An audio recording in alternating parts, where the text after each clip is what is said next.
Women who look like me and their families were openly and proudly denied their rights as Americans to vote through a huge part of this nation. But we Americans came together and said, this is wrong.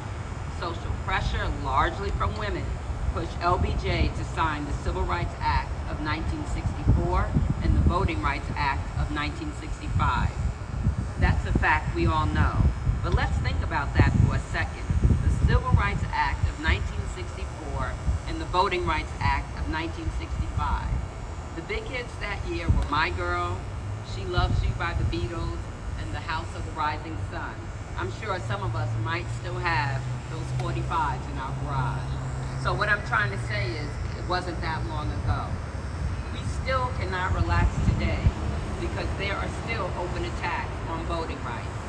The very right, the right to walk into a voting booth and help decide the future of your country, that we and generations of our mothers and grandmothers fought for, are still under attack.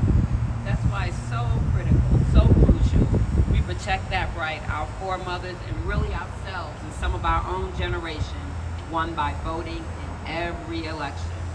The next one is November 3rd. I'll be at the polls, and I expect you will too. What would your grandmother who marched in white banner blisters on her feet say if you did not vote? What about your great-grandmother who knocked on 250 doors with 3 kids in tow to elect pro-women candidates? Do you think they'd understand why you aren't explaining the importance to your daughter or to your son? What would our dearly departed friend, Congressman John Lewis, think? Scar on his head from a billy club if you were just too busy to make your voice heard. The best way to honor him and the brave suffragettes who paved the way for us is to honor them with action.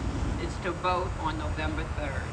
And please remember, you can request your mail-in ballot today. The future is up to us, all of us. So please don't miss your opportunity to shape it. Thank you so much, and thank you, Mayor Pat.